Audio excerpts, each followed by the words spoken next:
Нурес каналында жаңылыктар топтому. Акыркы сааттардагы жаңылыктар менен таанышып алыңыздар. Биздин каналга жазылып, видеого лайк басып, жаңылыктар менен өз убагында кабардар болуп туруңуздар.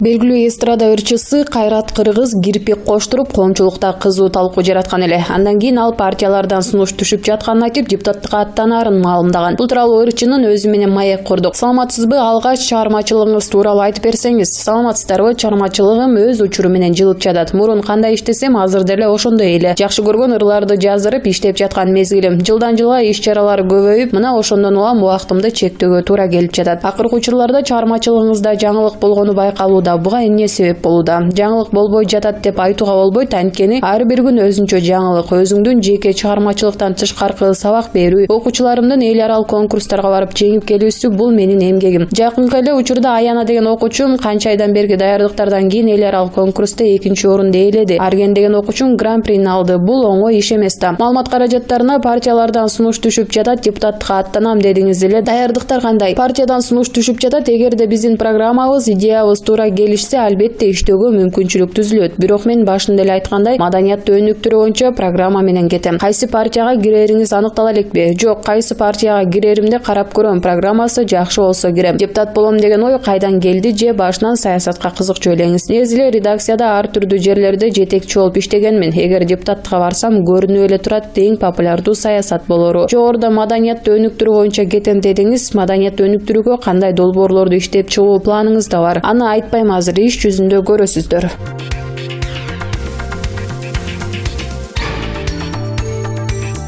Финансы министрлигинде коррупциялык зыяндын ордун толтуруш үчүн ачылган бирдиктүү депозиттик эсепке 25-октябрга карата 1 миллиард 668 миллион сом топтолду. Бул тууралуу Финансы министрлигинин басма сөз кызматы кабарлады. Мекеменин маалыматы боюнча аталган эсепке экономикалык кылмыштарга каршы күрөш боюнча мамлекеттик кызмат 769 миллион 92 миң сом, улуттук коопсуздук боюнча мамлекеттик комитет 313 миллион 291 миң сом, башкы прокуратура 597 миллион 44 миң сом, ички иштер министрлиги 7 миллион 85 миң сом которду. Бул эсеп 2018-жылдын 2-июлунда экономикалык жана кызматтык кылмыш иштерден өндүрүлгөн каражатты топтоо үчүн ачылып, башкы прокуратурага, Финполицияга, УКМКга, ички иштер министрлигине жемкорлордон кайтарылган каражатты ушул эсепке которуу милдети жүктөлгөн.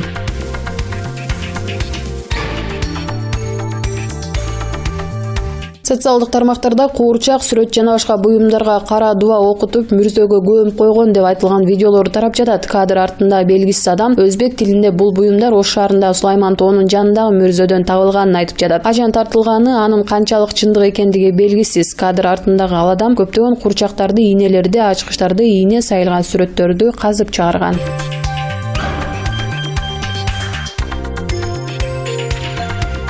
Путин ачууланып, ТК, ÖКМ жана ИИМдин 11 генералын кызматтан алды. Бул тууралуу 5-ноябрда РИА Новости порталы билдирди. Тергөө комитетинде, өзгөчө кырдаалдар министрлигинде жана ички иштер министрлигинде паракорчулук, иштин көзүн билбегендик күч алганын белгилеп, Орусия боюнча 11 генералды жумуштан айдады. Кээ бирине тергөө амалдары да жүрөрүн айтты. Эми бул тармактарга катуу көзөмөл саларын белгилеп, ИИМдин 16 кызматкерине генерал-майор жана генерал-лейтенант наамдарын да берди.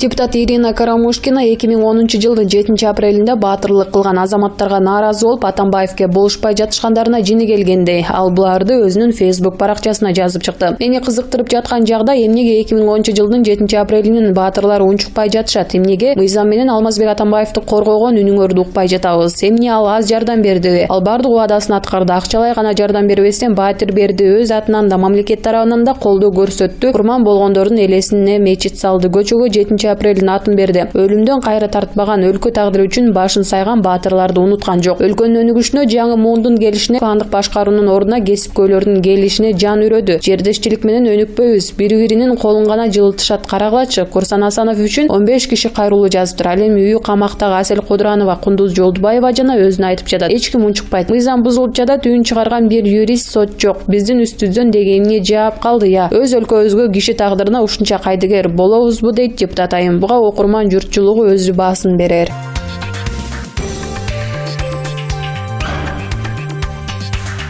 Азыр парламентте жалаң бай депутаттар олтурат. Бийликтин жаңы партиясы качан пайда болот деп кезекке туруп калган кездери пайда болсо эле кошулган жатышат. Азыркы парламент өткөн кезге кайтуу үчүн колунан келгенинин баарын жасап калды дейт мурдагы экс-спикер Кубанычбек Исабеков журналисттерге берген маегинде. Азыр эсиме Атамбаевдин айткан бир сөзү келди. Ал парламентте көп партия болбошу керек дебеди беле. Дал ушул Атамбаев кол бала депутаттарды каалаган. Президент алмашты, бирок жогорку кеңеш өз алдынча болгон жок. Эгерде шайлоодо парламентке кирүү босогосун төмөндөтпөсөк, кийинки шайлоодо деле эч нерсе өзгөрбөйт. Шайлоочулардын үнүн эч ким укпайт. Чекти азайтуу менен депутаттардын бир бөлүгү райондордон өкүл болуп келгендей болушу керек. Бирок шайлоо мыйзамына өзгөрүү киришине ишенбей турам. Эгер шайлоо босогосу жаңы жылга чейин төмөндөтүлбөсө, мен жана бир катар саясатчылар, кайдыгер эмес жарандар жогорку кеңешти таркатуу боюнча демилге көтөрүп чыгабыз. Азыркы чыгарылыш өз миссиясын аткарбады. Көпчүлүгүнө эл нааразы дейт ал.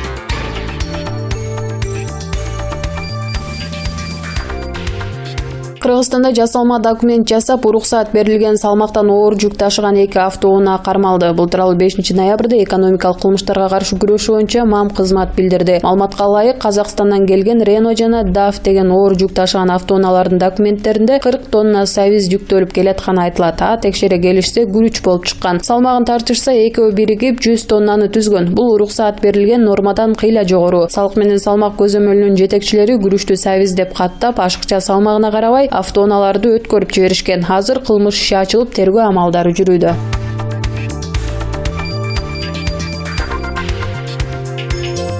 Президент Сооронбай Жээнбеков маалымат каражаттарынын жетекчилери менен жолугушту. Анда мамлекет башчы Кыргыз мамлекетинде күчтүү оппозиция бар экенин айтты. Жарандык коом күчтүү оппозиция өнүккөн, демократияга коркунуч жок деп билдирген президент. Суперкежи порталы башка эч жерде жок күчтүү оппозициябыз бар. Президент Сооронбай Жээнбеков айткан күчтүү оппозиция учурда барбы деген соол салды. Масалиев сыртынан билинбеген менен каршы айтылган пикирлерде бир топ маселе жатат. Жогорку кеңештин депутаты Исхак Масалиев өлкөдө оппозиция бар деген пикирде. Өлкөдө оппозиция бар. Мисалы Адахан Мадумаровдун айткандарын карап чыккыла. Мындан сырткары коомдо көптөгөн сын пикирлер айтылып келүүдө. Ошол эле Атамбаевдин айланасында жүргөн жигиттердин пикирлерин уккула. Мындан улам өлкөдө оппозиция бар деп айтууга болот. Менимче, эгер шайлоо учурунда 9% босого чегин төмөндөтсө, оппозиция өз максатына жетип сөзсүз түрдө бийликке өтөт. Ал эми бийлик күчкө салып, эч кимди өткөрбөй койсо, оппозиция мурункудан да күчтөнөт. Сыртынан билинбеген менен каршы пикирлерде бир топ маселе жатат. Себеби ошол эле шайлоого баргандар турмуш жыргализм болот деп ойлошот, бирок чынын айтканда андай эмес. Анан ошолордун катарынан деле оппозиция чыгат дейт Масалиев. Жолдошова: оппозициялык маанайда күчтүү саясатчылар бар, бирок мурункудай радикалдуу оппозиция жок. Жогорку кеңештин экс-депутаты Жылдызхан Жолдошова оппозициялык маанайда күчтүү саясатчылар бар экенин айтты. Азыркы бийликтин туура эмес жаан көрсөтүү айталган саясатчылар бар, бирок мурункудай радикалдуу оппозиция жок. Коомчулук талап кылган маселесин бийлик өз убагында чечпесе, анда радикалдуу оппозиция пайда болушу мүмкүн. Мисалы, Садыр Жапаровду бошотуу боюнча коомчулук күчтүү саясатчылар суранып жатышат. Ушул маселени президент карап коюшу керек. Ошондой эле Курсан Асыновго карата куугунтук токтотулушу зарыл дейт Жолдошова. Осмоналиев: президенттин күчтүү оппозициясы бар деп айтканын таң калуу менен кабыл алдым. Жогорку кеңештин экс-депутаты Каныбек Осмоналиев өлкөдө конструктивдүү радикалдуу оппозиция жоктугун билдирди. Баш көтөрүп өздөрүнүн пикирлерин айткандардын бардыгы катуу көзөмөлгө алына баштады. Эл саясаттан тажап бүттү. 2 революциядан кийин элдин турмушу оңолуп кеттиби? Эч нерсе болгон жок. Элге баары бир болгондой болуп калды. Президенттин бизде күчтүү оппозиция бар деген сөзүн мен таң калуу менен кабыл алдым. Бизде оппозиция жок. Көпчүлүк саясатчылар адилет сөздөрүн айтпай жатат дейт Каныбек Осмоналиев. Шеримкулов: азыркы учурда өзүнүн программасы менен жүргөн оппозиция жок. Коомдук ишмер Медетхан Шеримкулов бүгүнкү күндө оппозициялык күчтөр жок экенин айтты. Президент оппозиция деп кимдерди айтып жатканын билбейм. Азыркы учурда өзүнүн программасы менен жүргөн оппозиция жок. Оппозициялык күчтөр жок деп айтса болот дейт Шеримкулов. Сооронкулова: азыркы тапта оппозициянын орду бош. Конституциялык палатанын мурунку соту Клара Сооронкулова учурда өлкөдө оппозиция жок деген пикирде. Оппозиция болушуна мүмкүнчүлүктөр бар деп айтса керек. Ал эми азыркы бийликке бүгүнкү күндө оппозиция жок. Буга чейин Атамбаев өзүн оппозициямын деп жүрдү, бирок ал өзү түзүп кеткен системге, өзү белгилеп кеткен кишиге кантип оппозиция болот? Учурда анын тегерегинде жүргөндөрдүн деле учурда үнү дайыны чыкпай калды го. Менин пикиримде кандай болсо да бара-бара ар кандай күчтөр чыгып, оппозиция пайда болот деген ойдомун. Себеби жүргүзүлүп жаткан саясатка күндөн күнгө нааразычылыктар өсүүдө дейт Сооронкулова. Келдибаев: бүгүнкү күндө Кыргыз мамлекетинде күчтүү оппозициялык партиялар, лидерлер жок. Коомдук ишмер Төлөгөн Келдибаев Кыргыз мамлекетинде оппозициялык күчтөр жок экенин айтты. Азыр Кыргыз мамлекетинде күчтүү оппозиция бул карапайым эл жана эркин маалымат каражаттары. Бүгүнкү күндө Кыргыз мамлекетинде элди ээрчите турган күчтүү оппозиция жок. Жогорку кеңештеги оппозициялык фракцияларды эл тааныбайт. Кийинки шайлоодо жаңы оппозициялык күчтөр келет деген ойдобуз дейт Келдибаев.